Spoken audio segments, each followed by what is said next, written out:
Anyway, hello, boys and girls, cats and dogs. This is an inclusive channel. And I have with me today Gary, whom I found on Instagram. He has a fascinating Instagram page. And his Instagram page is Gary Knits, Gary Rides, with underscores between all the full words. So tell us all about yourself. My name's Gary Boston. I'm living right now in sunny Southern California, but I grew up in Texas and spent most of my adult life in New York City, where I had my whole career was based in New York City, and then we moved out here. My husband and I moved out here a few years ago to be closer to aging parents, as you know, happens. And so we've been out here for a few years, and yeah, I keep busy. Sure, we'll get into it, but keep busy doing a lot of knitting and writing, as my Instagram handle suggests. So That's cool. That's kind of the story, yeah. So how long have you been knitting? So knitting, I've been knitting probably since about 2003, 2004. I actually, well, if we want to Sound of Music this and start at the very beginning, a very good place to start. Yes. I had a pretty crafty childhood. So both my mom and her mom were crafters. So my grandmother knit, they both quilt.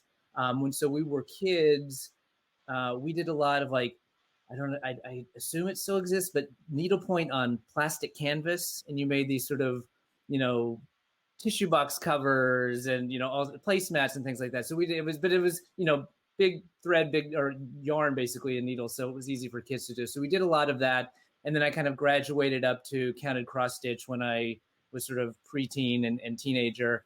And then went away to college, and all that sort of dropped off the map. So, we fast forward to about 2003, and I actually started with crochet. The first thing my partner at the time was a big TV watcher, and I wasn't, but I wanted something to be able to, and I'm, notorious, you can talk to my husband about it, but needing to multitask. So just sitting and watching TV is not a thing that I'm prone to do. So I wanted to be able to do something with him, but wanted to actually be doing something that I found, useful or rewarding. And so a friend of ours had started crocheting and suggested that. I was like, oh, my grandmother crocheted, and maybe I'll, give that a shot. So the first thing I did was just a single crochet, sort of square pot holder thing.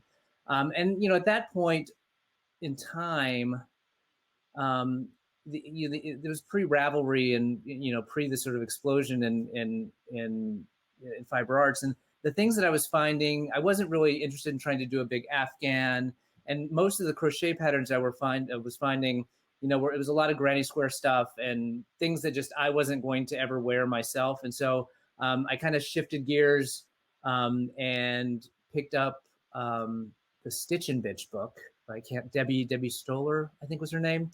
But it was just a basic intro to knitting book, and sort of picked that up, and then that kind of launched me be knitting. And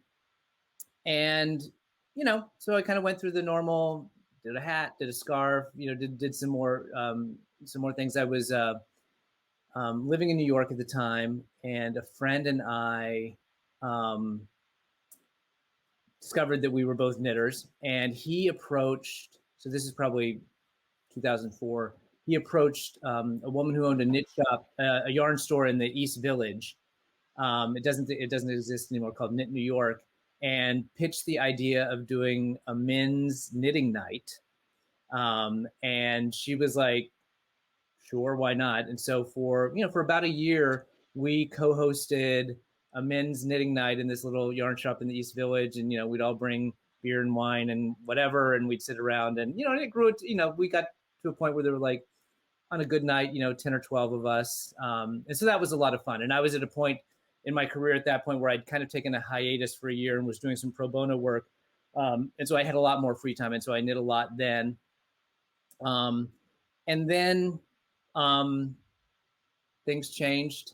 I sort of got back on the career path, and my free time dwindled, and the kind of knitting, I I would always have, usually, you know, someone had a baby and I would make them booties and a hat or a little, you know, kimono sweater or something like that. But it was really never something that I did sort of continuously through that period of time until we moved out here. So I would and mostly what I worked on was hats because I love knitting hats and I love wearing hats. So I did a lot of hat knitting in the meantime. But it wasn't really until we moved out here that I picked it back up and sort of started pursuing it a little more aggressively. And you know, it was really, it was really I'm sure you remember, but post the 2016 election, the sort of pussy hat explosion that sort of took over everything. And as soon as people found out I was a knitter, sort of just kept requesting to do it. So I probably that year just made and gave away about 60 of those. So I was like a little factory on the pink hats. And that, you know, that kind of got me back into it, really. I mean, I said, well, you know, I'm really enjoying this. I have a lot more free time now that we moved out here. And then just started kind of discovered Ravelry and all the things that had available to me. And that's when I really started picking up the knitting again. So that's cool. Yeah. Actually, I think a lot of us, men especially, they did some of it as a kid and enjoyed it, but then put it down and then picked it up again. Yeah. Yeah. Yeah. And it's, you know, I mean, it's, I think about like when I was, you know, in the peak of my work life, you know, just not having, you know, any free time to like, you know, really devote to it. You know, I kind of wish now that I've really gotten back into it and started exploring different types of knitting and being a little more adventurous in terms of what I'm, you know, willing to try. I kind of wish I had pursued it along the way and sort of kept it up, because I think I would be, you know, much more advanced than I currently am. So, but I'm glad I'm able to do a lot of it now. So, do you design as well? I don't. You know, and we can talk about sort of one of the things that I'm working on. I have never even considered it. There's so many great designers out there, but I did just see because I've started getting into shawls now. This shawl knitting, and Stephen West was just has posted a new sort of tutorial thing and was asking folks about what they might like to see in the next tutorial. And one of the things he suggested or threw out there was, you know, starting to design your own shawls, and that sort of like made me go, maybe, you know, maybe somewhere down the road. But for now, there's just so many great designs out there that I feel like just sort of learning the different techniques and playing with all of this amazing yarn, which also did not exist when I first started knitting. You know, there's just so much to pursue on those fronts. So yeah, a big explosion in hand dyers. Amazing. You know, I I guess it was before technically the pandemic started, and I don't even know what motivated me to do it, but I signed up probably early in 2020 for one of these Vogue knitting live online things where you can take classes, and then they have this marketplace where different vendors sort of pitch their products, and they offer you a discount and whatever.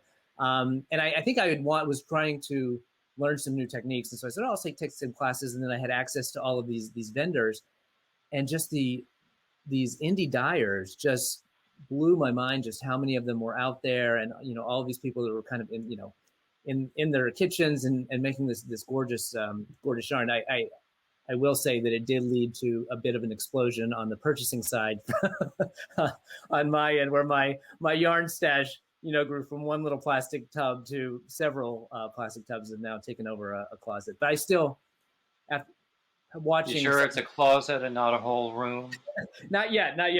But I do, you know, look at watch, you know, some of the podcasters, you know, that have the walls of yarn behind them, and I would say, well, I'm not there yet, not quite yet. So, but yeah, it's been fantastic to sort of discover all of these yarns. And like I said, when I first started, I was mainly doing hats, mainly working in worsted weight yarn. So fingering and all these, the self-striping sock yarns and things like that just didn't exist back then. And it's just been a lot of fun to play around with that stuff. So Yeah, when I got back into it, I was mainly worsted, almost all budget yarn. If I bought something that was posh yarn, because usually it's because I like the color, then I was either afraid to use it, right.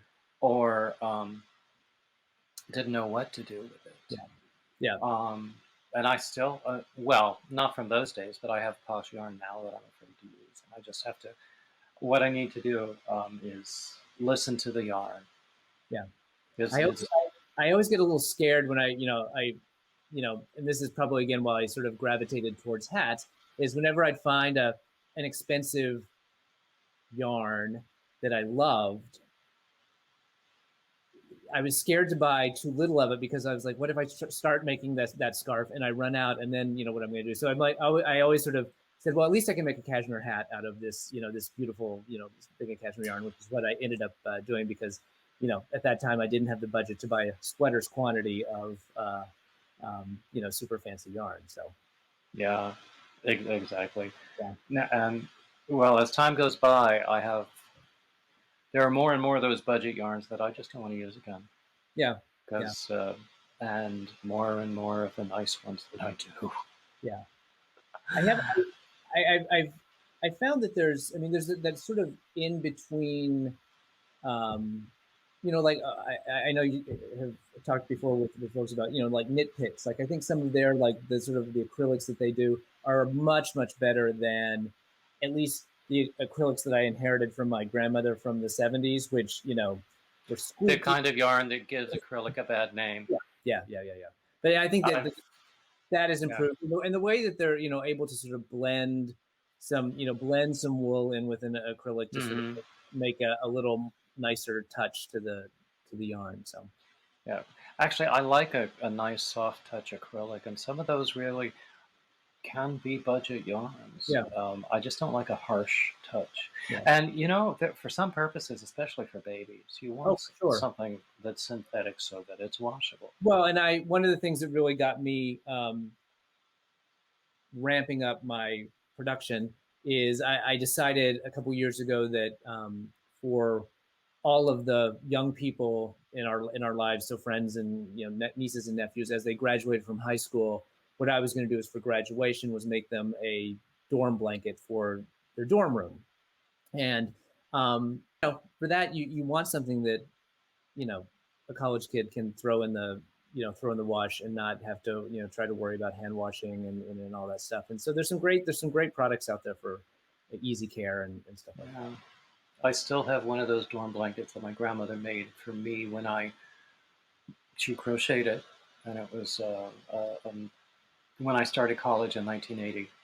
So yeah, and that was really the motivation, because I have one of my most treasured possessions is my grandmother knit us all stuff when we were kids, and I have a great sort of scrappy granny square afghan that she made me when I was a kid. But one of the things that I treasure is a blanket that's knit in horrible acrylic yarn from Kmart, because we still had the skeins. And she started it in the 70s, and then for whatever reason put it down. And as she aged, she couldn't figure out the pattern any longer. And so when I started knitting, and I had gone to her house, and she was giving me all her old knitting needles and stuff like that. And we found in a drawer, like in a plastic bag, this sort of half finished afghan, but all of the yarn's still there. And she said, well, if you can figure it out, the pattern, see if you can finish it. And so I was able to finish it. And it was just sort of having something like that that I thought, I don't know how many moms are out there, crocheting and knitting things for their kids anymore. So if I can be the guy who can send them off to college with something handmade, that hopefully, they'll be able to have for the rest of your life. So that's been a fun, and I try to either work with the mom or if the kid is interested, kind of work with them on kind of what they would like to see in it. So, some of them want it in the school colors of where they're going to college. Other ones have, their favorite colors, or they're sort of, they don't want a traditional design. They want something more abstract. And so it's been a fun kind of a project to work on. That sounds like fun. Yeah. I would love that. And as a result of sort of launching into that, I went back to crochet. So I had picked up over the years, picked up a crochet hook and tried to sort of get back into it, and could never make heads or tails of how the structure of it. The counting used to just drive me crazy. I would end up with, always adding or subtracting, and end up with a zigzag, square that it was supposed to be a square, but it was wider and narrower in places. And so finally, I said, I know it works up faster. I know there are a lot of designs, especially for blankets, that are great in crochet, and I want to get this done. So I found a local yarn store here, and went down there and took lessons. And so I finally have gotten. I'm still not nearly as strong a crocheter as I am a knitter, but it is at least in the wheelhouse now. So if you'd like, I will email you a transcription of a blanket tutorial that I wrote up. That's a really, really, well, actually I have one right here. It's really, really easy to do. Oh, wow. And it looks harder than it is. It looks impressive, and you can do it in any yarn, any colors. It works with solids. It works especially well with self-striping. You can make it as big as you want. Oh, wow. I'll email you that transcription. Yeah, I was going to the guy who did the tutorial wouldn't let me do anything with the transcription, because he said the design was not his, and there had already been enough confusion because people thought the design was his because he did the tutorial, but he just did his based on having seen a picture of something that was done probably in the 50s or 60s. Right. So he didn't want any more drama. Yeah. But that would be great. Just between you and me, we can do this. I especially like blankets and crochet, because it just moves so much faster. I mean, you just get so much more fabric for an hour spent. And I love all of the different motifs, the sort of granny square type motifs. It's just a lot of fun. So I always try to, not always successfully, but I'm really trying to keep at least one of my projects as a crochet project, just so I don't lose that sort of muscle memory of remembering how to do it also. Yeah. Because I tend to have, sweet spot is like 4 or 5 projects going at any moment in time. So. And I have a box of UFOs too. I used to be a serial like starter. So I would like start something, and then I sort of like, okay, I get how this works. And then I'm just kind of like move on to the next one and try to figure, okay, a new technique, and play with a new yarn. But I've really tried to be a little more disciplined and have, only 4 or 5 going at any point in time. But, you want to have, or at least I want to have, something that requires a little more concentration, something that I can sit and watch TV and sort of mindlessly work on. And so. Yeah, there are some things that I can work on. This blanket I could be doing while we were sitting here and talking. I have another one that I'm working on that I couldn't do while I'm sitting here talking, because it does take more focus. Right. I was going back through your Instagram just before, and I saw a post that you did recently proposing a knit along / crochet along for shawls for fundraising. For the AIDS fundraising work that you do. Yeah. So tell us about that. Yeah. So I mean, I guess so. The AIDS life cycle is the fundraiser that I was talking about, which is a 545-mile bike ride from San Francisco to Los Angeles every year. About 3,000 people do it, and it raises money for the Los Angeles LGBT Center and the San Francisco AIDS Foundation. And I got started. we can talk about my past history with charity bike rides, but a friend of mine had joined the board of San Francisco AIDS Foundation. She's not a cyclist, but she'd known I had done a bunch of these rides back when I was younger, and said, well, as a board member, I feel like I should do it. Would you, be willing to dust off your bike and try it again? And so I did. I had a fantastic time. And so kind of committed then that I would do it 10 more times with the goal of, over those 11 years, trying to raise $200,000 for AIDS Life Cycle. So I've continued it the last couple of years. They haven't had the actual ride, but they've had events. So I've been able to ride the 545 miles the week of the ride and continue to raise money. And, as I'm doing it, I kind of set up this Instagram account to sort of, originally was sort of just about my training for the AIDS Life Cycle. And then as I started knitting more, I started putting more knitting pictures in there. And just after I finished the ride this year, I was like, it'd be really fun to try to come up with a way to combine these two things that I love and passionate about into, to one thing. And I have had a couple of ideas. I think I'm going to do some sort of like knitting sort of tokens of appreciation for people who are donors, have been donors to the ride. But I thought, why not try to do a knit along, crochet along? Because I always have fun doing those. I've done several through different podcasts, and try to figure out a way to make it a fundraiser. And so I'd kind of sat with the idea for a while, and then just finally put out that post, just sort of like, someone's going to be able to figure out how we can make this happen. I'm just going to throw it out there and see what happens. Well, I posted it on Instagram, and then I'm part of a knitting group in Facebook called Knitters Gotta Knit, which is co-run by Arena Shar. I don't know if you know her, but she has a Fiber Chats is her. She has a podcast, which is really great. But anyway, it kind of blew up overnight, and